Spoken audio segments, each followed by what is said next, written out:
I want to say something also that we should not misunderstand.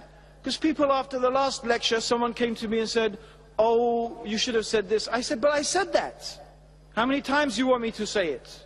So I will say it, so I hope you will understand what I'm saying. Alhamdulillah, in Islam, it is considered everything from the world, the dunya, is good. It's halal.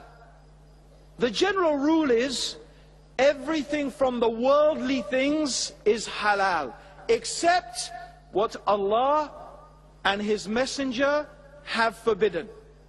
So the general rule is halal. What you eat, the food you eat, how much chili you put into your food, the spices you use, the way you dress, the way you talk, the language you use, it's halal. The type of business that you do, it's halal. The type of car, transport you use, it's halal. Generally, the rule is it's halal, except when Allah subhanahu wa ta'ala, He has made something and mentioned it is haram, or the Prophet sallallahu alaihi wasallam has made it haram. The general rule is, therefore, in the things of the life in the world, our culture, it's fine. Islam did not come to take away the good things. And the Arabs, they had some good qualities. For example, they were very hospitable,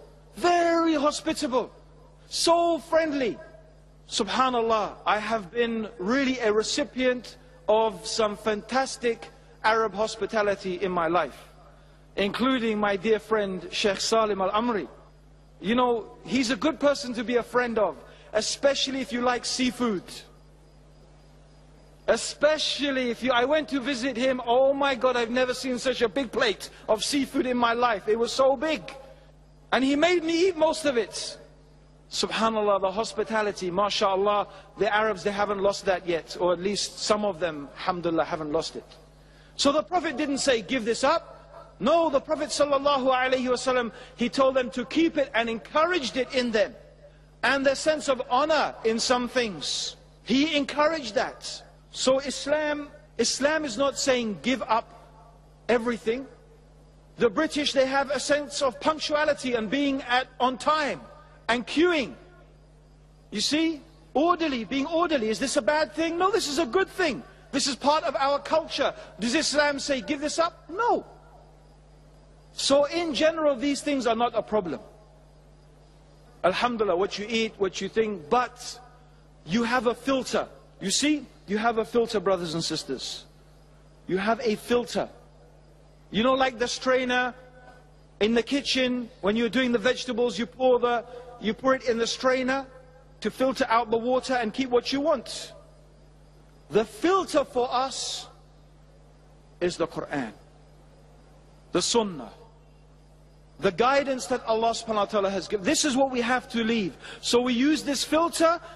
What is left behind, alhamdulillah, we keep it. And what the Quran and Sunnah tells us to leave, we leave it.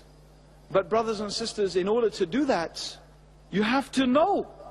You have to know what's in the Quran. You have to study it and read it and think about it deeply, contemplate its meanings, understand its meanings, and then apply that in action in your life. Apply what the Quran, apply what the Prophet sallallahu alaihi wasallam is teaching. If you don't know, then ask somebody who does know. But in general, alhamdulillah, the religion is not confusing. It is not difficult to understand. Of course we need scholars, and I am not saying for an instant that we do not need scholars. But we need true scholars. True scholars who themselves apply the Quran and the authentic teachings of the Prophet sallallahu alaihi wasallam.